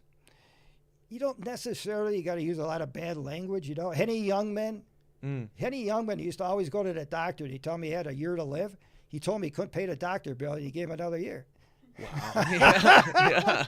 He would say jokes like that, but no matter how many times he said it, I always get a laugh. Yeah. I met a Henny Youngman. He's like 90 years old at the Wisconsin State Fair. Yeah. He's like one of those guys who used to come out with the violin like Jack Benny. Yeah. That's part of their game. They're slick, they call stick. it, whatever. Yeah. And all those like old time comedians, Foster Brooks, he used to play a drunk. Yeah. Those are your jam. I don't really like Pryor or some of these guys that use the filthy language, Okay, you're not so much into that. No. Damn, there's a lot of new comics then you're probably not a fan of because. Well, sometimes people basically they use all that language to, I don't know, to act tough or to sound like, I don't know, like they're cool or whatever. Yeah. You don't necessarily got to use that kind of language, Like Steve Allen, he was a good guy. He's the host of the Tonight Show even before Jack Parr. Yeah, I think what was it? I think Steve Martin was pretty clean. Steve Martin, yeah, he was pretty clean for the most part. But one time he'd start a show like you see a kid in the audience. Hey, there's a little kid. Hey, let me tell you a joke about lesbians. Yeah, that's hilarious. That's wild, dude. Yeah, he's good. That's good. What's I'm curious. I'm gonna hit you with some more off the wall questions here. I'm curious. What's the Milverine's favorite movie of all time? Okay, probably Tale of Two Cities. Oh, okay. Is it was the best of times, it was the worst of times. The one is 1935 with Ronald Colman. Yeah. Great production. They can't make a movie like that now, Yeah. There's a song, I don't know, I'm sure you probably don't listen to much rap, but there was a rap song that came out back when I was in high school called A Tale of Two Cities by J. Cole, referencing that okay, film. that might be like basically it was based on a Dickens novel. Yeah. Okay, but most rap music, it's kind of repetitive, I think a lot of music is repetitive. Okay, let me just tell you, like the Beatles, it's like three people playing guitar, another person beating on drums. Yeah. I mean, what sound can you get out of that? Some hits, man. They got some hits. I know you got some hits. You can't equate popularity with talent, though. I think they got some good. Okay, music. But I never. Okay, the thing is, you get a 50-piece orchestra, you can get more variation sound. I agree with you there. Right. You can really start some like Rossini. You ever hear the Rossini's crescendo? They start out with some light instruments, then more instruments, and more instruments, and all of a sudden, all their instruments would play at a higher pitch. Yeah. You get this real rushing sound. Yeah. That was Rossini was known for. What about you dig any John Williams, guy who did Star Wars? Oh boy, He's got some good. If you like orchestra stuff, you can't tell me he doesn't got some good ones. Okay, Harry Potter, he did all that shit. Like on a scale like 1 to 10, Beethoven would be 10, Williams would be 4 or 5. Okay. You can't compare. Well, if I'm on the scale with Beethoven, I'd be pretty happy about that. So Beethoven's number 3 is my favorite. It's written for any heroic person. He originally wrote it for Napoleon, but then when he found out what Napoleon is, he scratched his name off it, That's hilarious. Right. I didn't know that. That first movement to Beethoven, that completely revolutionized symphony music. It used to be, you go there for their own cheerful sound. Yeah. That was the first really deep meaning symphony, Beethoven's number 3. Wow. I didn't know that, dude. We learned about this stuff too, but they would never give you anything like that. Like you growing up in school, you'd be like, "Oh, this is Beethoven's blank." When the third was over with, a lot of people they really don't know how to take it, Yeah. I mean, it was like so revolutionary. Ahead of its time in that way. Dead serious, Yeah, interesting, dude. Right. Really interesting.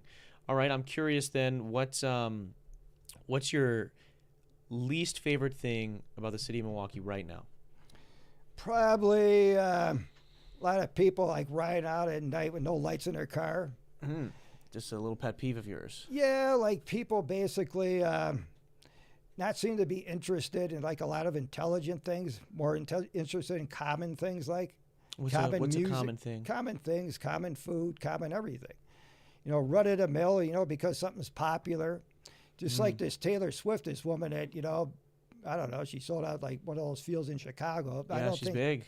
Taylor Swift, these girls going crazy. You go to Taylor Swift, it's like 98% girls, Yeah, you got to be careful. The Swifties are going to come for us. I know. I mean, you know, you say anything bad about this Swift. I mean, she's just a run-of-the-mill, no talent whatsoever, you know. She writes some good songs. Well, I tell you another thing. I coming out of the place, and all girls were coming out of it. You know what it was? Yeah. The Jonas Brothers. Yeah. Another, like, what the hell is that? I mean, it's just like the Beatles. It's just common, you know? Yeah. Anybody can impersonate the Beatles. Anybody can impersonate the Jonas Brothers. Really? There's no talent there. I don't know that. I don't know that I agree Well, with that. look at all the impersonators you got for Elvis, you know? Yeah, there's a lot of that. If you can impersonate somebody, then they're not that good. They're common. I don't know if that makes them common. I think maybe that makes them almost super one of a kind that everyone wants to be just like them. Okay, if you know opera and everything, and you heard all opera, and you've listened to that for 20 years, and you put on the Beatles, and the first thing you would say, you got to be kidding. I mean, what is that? Maybe. 3 people playing guitar, another person banging on drums? It's different, though. I think it accomplishes a different thing. They both do a different thing, you know? But how would you describe their voices, you know? Just fine. Just think if they auditioned back during the opera, it would be, you got to be kidding. What the hell is this? Get it away from me, you know? But maybe that's good. Maybe it's good that there's different things, you know, for different people. But you can't basically put Beatles up there. I don't care about popularity, you know? No, I get that. I understand. I don't think popularity equates to goodness, right? Like that doesn't make something good, how popular it is. But I think there's only 24 hours in a day, so you want to like make a decision, listen to something, you know, good or something that's bad. You know, everybody's always got their own opinion, you know? Are you rocking the Beethoven while you're lifting the 120s up? Right. Wow. Beethoven revolutionized music. Yeah. The guy's a genius. Anybody who knows anything about Beethoven, you know, scale 1 to 10, it's 10. I mean, if you can get any higher, it would be higher than 10. Yeah. Nobody, you know, basically now, Williams, you can't compare him to Beethoven. Yeah, I mean, I guess I was just curious if you liked him at all, if you think anything he did was... I consider, you know, basically a weak brother to Beethoven, you know? Yeah. Weak brother to Beethoven. Some people would be happy with that, I think. Right. Okay, let's go with I know you don't really eat out much. No. You don't I was going to say at all, right? No. If someone came to you and they were like, all right, where should I go to eat in Milwaukee? Fresh Fin. Fresh Fin. Yeah. They got, like, I did a Fresh Fin promo for them, you know? Yeah. And they got these bowls here. It's like vegetables, fish. It's a real healthy dish, like. Yeah. Where's that at? I've never been there. They got one on the east side, right around, not far from the Oriental Theater and Landmark Lanes in that area. Okay. It's like one of those, if you walk by it real fast, you won't see it because it's built right into the neighborhood, like. Yeah. And then that's the one I did the promo for. Yeah. And that's really healthy food. That's probably a place I would go.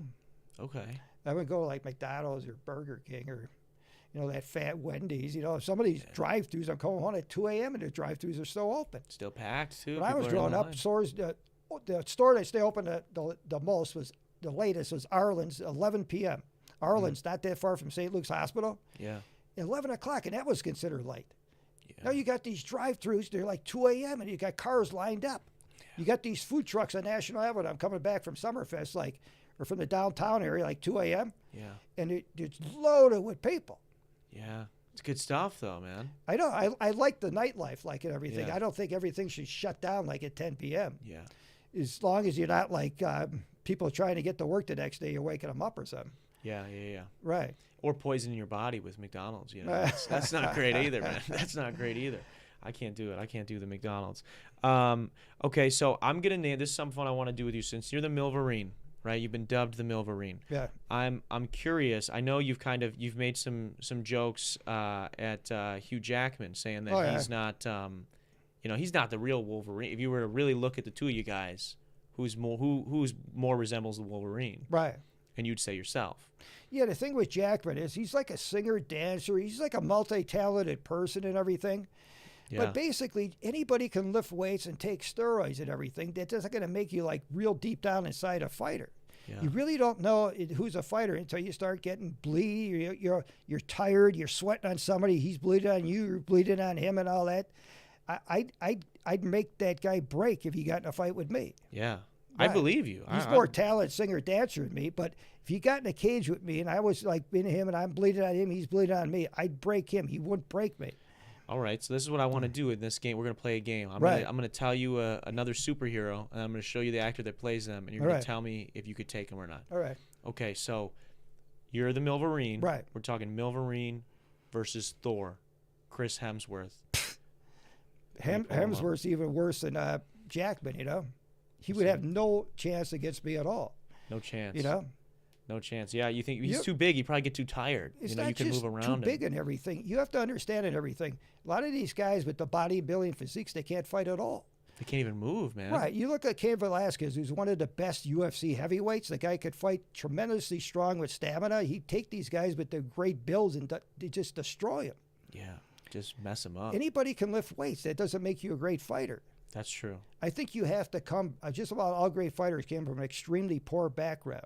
Yeah. You come from people that basically, they like being out in the dirt and the mud and bleeding and sweating. You know what I mean? Yeah, like Sean Strickland, you know, we were talking about him earlier, right? You got to have that. Because any good fighter, you don't even want to, like, basically get in their way during when they're going to fight because they're going to be so geared up for the fight.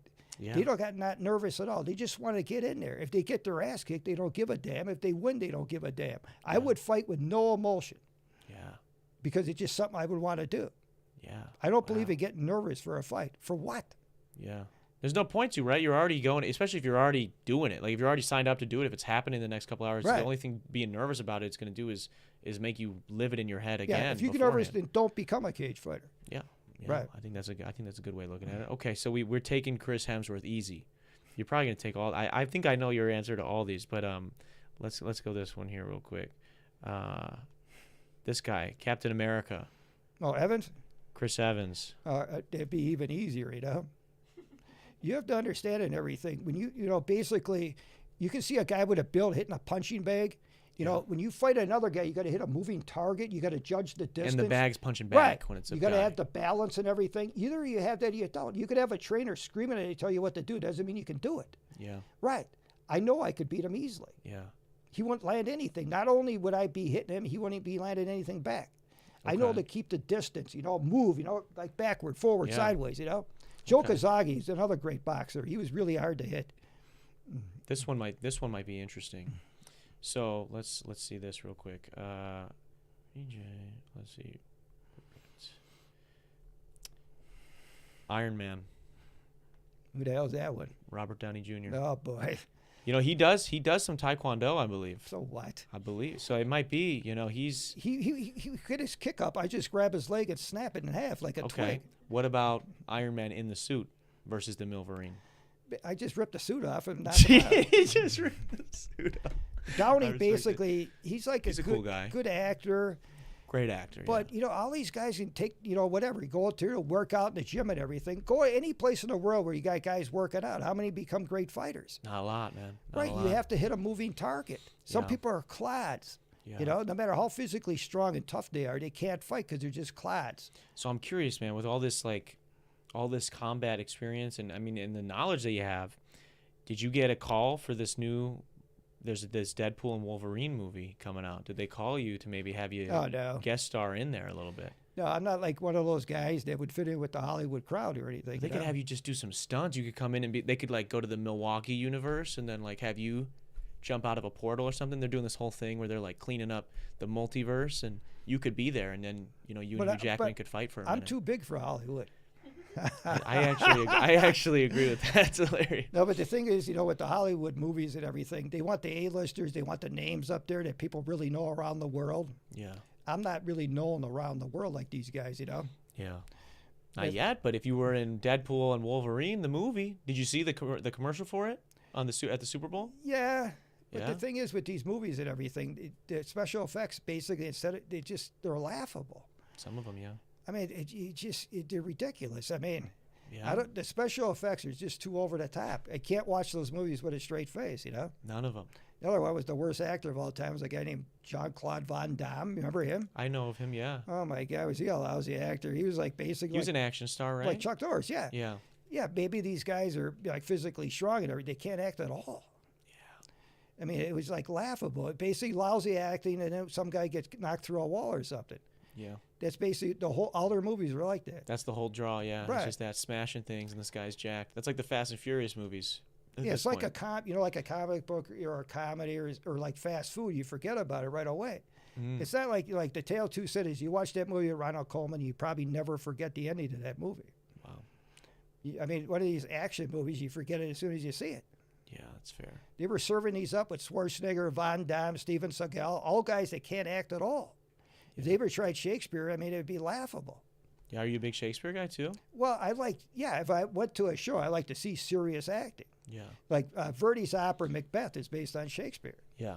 What about okay, what's like maybe a more contemporary movie that you did like? Have you seen, I'll name some movies that I really like and you tell me if you like them or if they're bad. You ever seen Interstellar? Is that a sci-fi movie? Yeah. I haven't seen it. No. Okay. You could ask me if I think there's life in outer space or anything. Do you? No. No. Hey, listen, you can be 100% sure there's no life in outer space. Yeah. Those ancient alien shows, all those guys on that show, none of the things they say holds up to cross-examination. What do you think about those?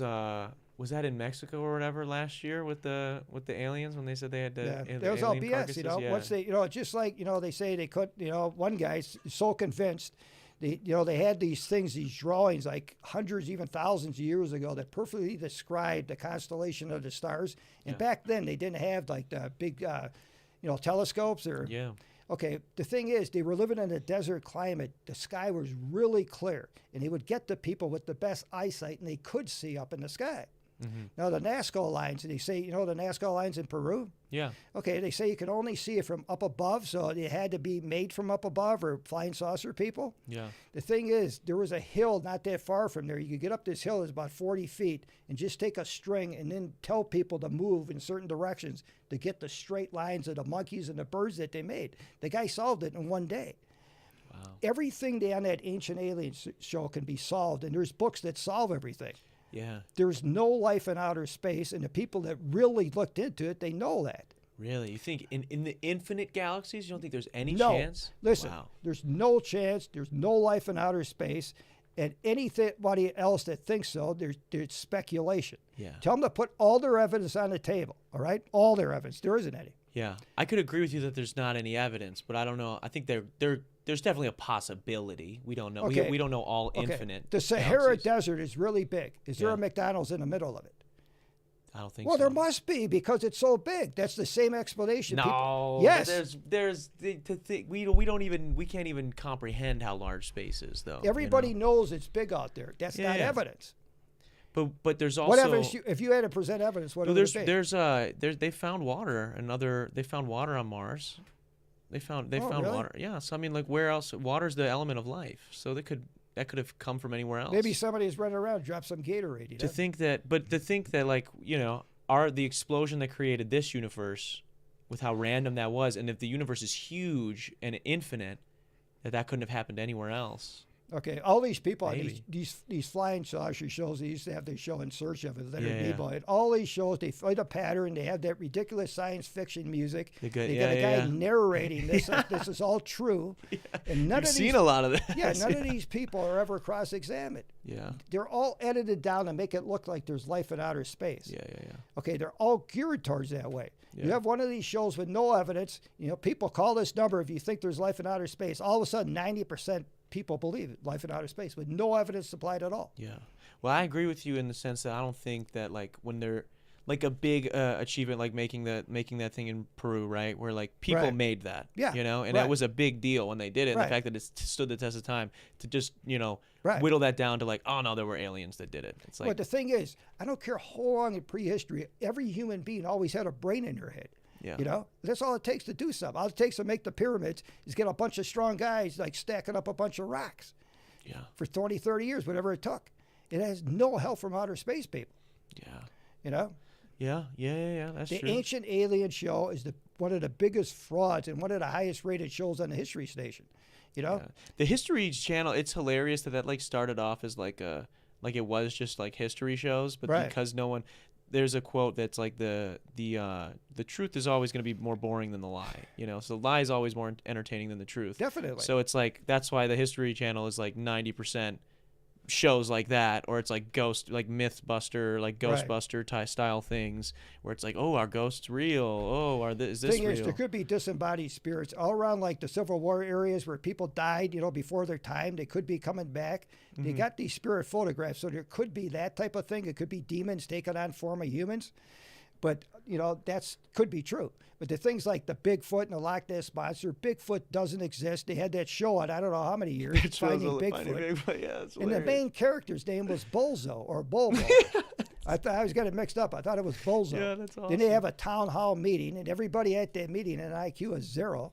Yeah. They all look like people from one of those B science fiction movies. I saw it. Here it was, and they point to a map. They were drinking the Kool-Aid, man, for sure. Bigfoot doesn't exist. That film from 1967, the Patterson-Gimlin film, was total fake. About the Loch Ness Monster. Loch Ness Monster. Tim Disdale had that famous thing with that thing looking up. His name was Tim Disdale. Take that. He said it's all fake. He faked the whole thing. Yeah. And people are still saying that's real, even though the guy that took the picture is saying it's fake. Yeah. You go to Loch Ness, it's out in the middle of nowhere. You can imagine anything. Yeah. Go to Lake Michigan at night, like during the fall, like in November when it's really windy and cold. And if you drink it a little bit too much, you can imagine anything. Yeah. Yeah. True. Very true. That's hilarious, man. That's okay. So you haven't seen Interstellar. I'm gonna give you a couple more movies. You tell me if you like. These are movies I like. What about Inception? That's another sci-fi one, isn't it? It's about dreams. It's about Who's the star of that one? Leonardo DiCaprio. Oh, DiCaprio, the guy from Titanic. Yeah. Not a fan. No, because he's like one of those ones a lot of the girls or females like, he's not he's like more of he's not a macho guy, Okay, you like a macho guy. Well, yeah, I mean. You want the lead guy to be a macho, big, tough guy. He doesn't, like intelligent, tough guy. Mm. Like not some guy that, I never liked John Wayne. Okay. The big blowhard, Yeah. I'm sure the guy was like 70 years old, hitting a guy one time, and the guy goes flying through the wall. So you said you like action movies. You seen any of the John Wick films? Oh, Keanu Reeves? Yeah. You like him? He's a cool guy. He's a chill guy. He's a pretty down-to-earth guy, it's too. It's okay and everything, but... And he does all his own stunts for the movies, too. He does all the fighting and all the shooting. The one-man gang type of thing. Sometimes when there's like 20 or 30 people firing at one guy and they're all missing, come on, they must all be bad shots then, Yeah.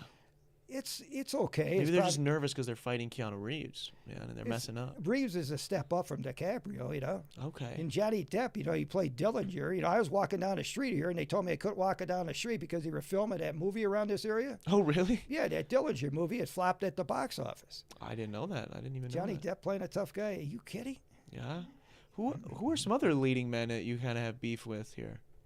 But all of them. I like Charles Bronson, Okay. Charles Bronson, if you see the guy and everything, he just come up and shoot you. You might go through a big speech and act tough or anything. Yeah. He says, okay, pull a gun, shoot you dead, like in that movie, Death Wish. Yeah. A lot of the people are like complaining about that because he's like a vigilante and everything. He's probably went over the top with it. But he was the type of guy that didn't overact and try to act tough. Yeah. John Wayne, big tough guy, What about the new Batman? Did you see the new Batman? Who's in that one? Robert Pattinson. Oh, boy. I knew you would. Pattinson, boy. Yeah. Dude, he got jacked for that movie, though. I know, but basically, these guys lift weights and everything, But it's fake, though. It's a movie. In the movie, he's great, I don't know. He's a tough Batman. It's got a lot of realism. He's he's a detective in this one. Maybe it's a step up, from Keaton. I remember when they made that first one. I saw it in the theater. Yeah. Nicholson played the Joker. Yeah. Yeah, they try to make like Keaton to be like, Batman, like a dark type. Not, the TV show was made for laughs. Yeah. So, when Keaton played it kind of tough and everything.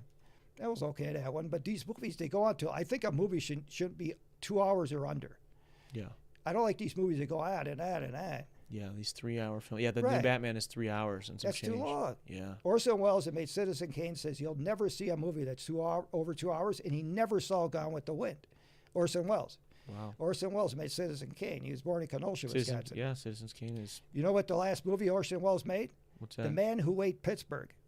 I never saw it. I'm just kidding. The guy weighed 400 pounds. Oh. He used to make the fat jokes about him, That's terrible. That's terrible.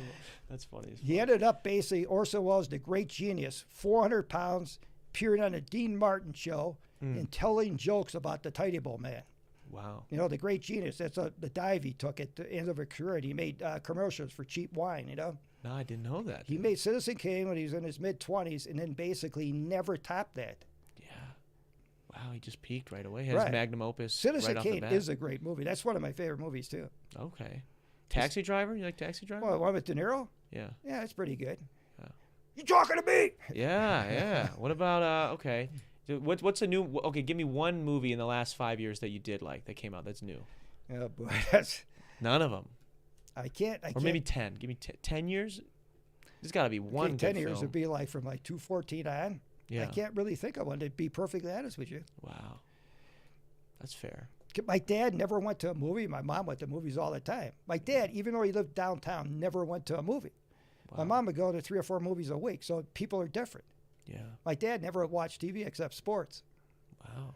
If he watched a Schwarzenegger movie, to be like 20 people fired him. He says, "What's this? They almost be bad shots, you know?"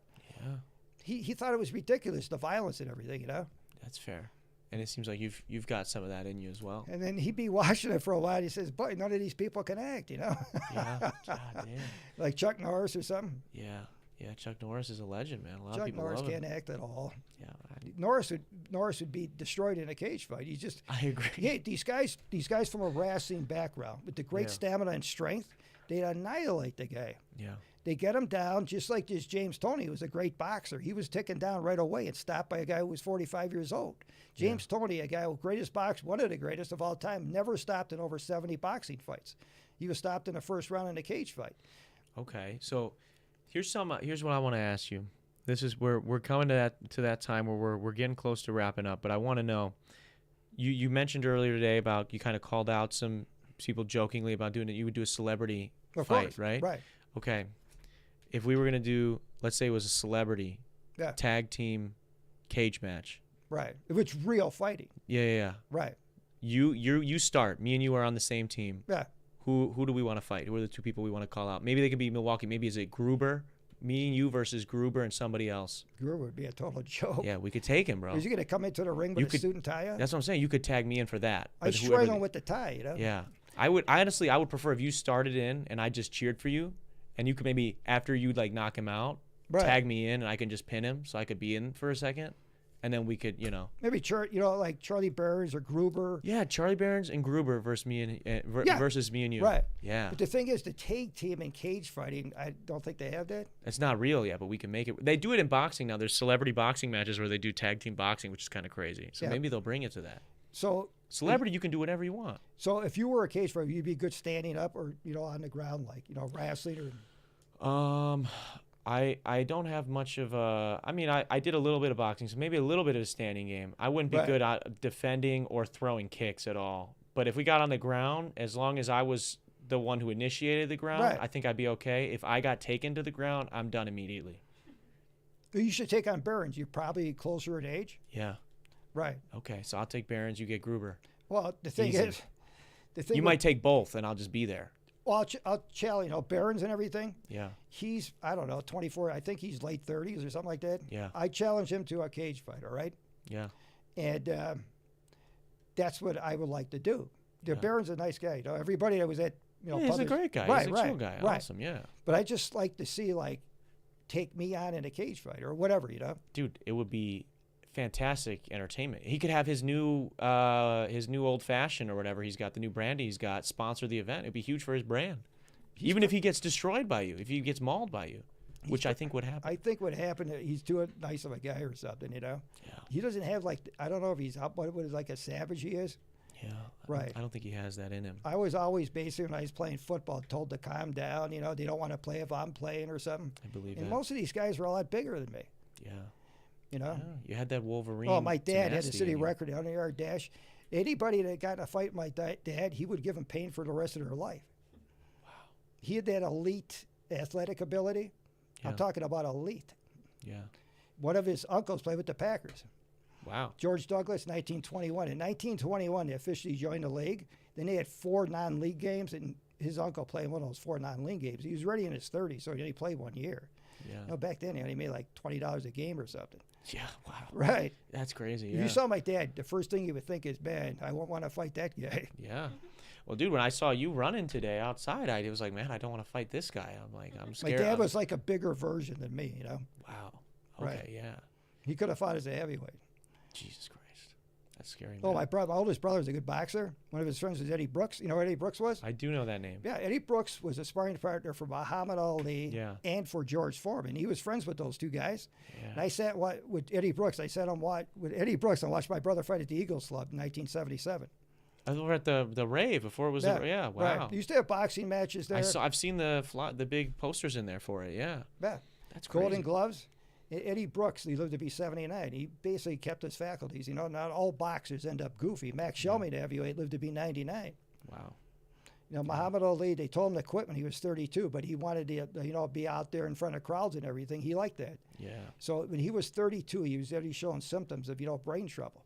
Yeah. Parkinson's and all that. And his doctor, Freddie Pacheco, you know, says, hey, I'm not going to be your doctor. You should quit right now. If he would have quit when he was 32, Ali, after he knocked Foreman out, he would have been a lot better off. Yeah. He could have just showed up in Vegas, signing autographs, and made a lot of money. Yeah. That's He what was Pete already Rose good enough. does. Pete Rose, basically, he makes more money now signing autographs than he did as a player. Yeah. Well, I mean, even if you look at like someone like Floyd, dude, I mean, he's fighting exhibitions now and making millions of dollars. He's fighting scrubs, and they're in exhibitions. So it's not even even if he was to somehow lose, it wouldn't even count on his record. You know what I'm saying? Like, so it's just kind of wild. I'm curious. Before we wrap today, is there anything else you want to let the people that listen to Detox, or the people in Milwaukee, or the people listening around the world know? What do they need to know about the Milverine? What do they need, or what do you want to leave them with? Well, you know, everybody thinks of Milwaukee, you know, cold and all this and everything. Just come to Milwaukee during the summer, June, July, August. There's about 110 days in Milwaukee where the temperature averages 70 degrees or above. Most people don't know that. So you can have a lot of fun during those 110 days if you like it 70 or above, you know. So anytime the summer comes along, you know, do everything you can. Don't sit in, hate air conditioning, be outside, take in the summertime, do everything, be active, and then when the summer's over with, so what? Yeah. You know, go to the festivals, whether it be Summerfest, whether the State Fair, whether, you know, the smaller festivals, the ethnic festivals. Have a lot of fun here in Milwaukee. And the people here are mostly friendly. Don't take these isolated events as the whole city, you know? Yeah.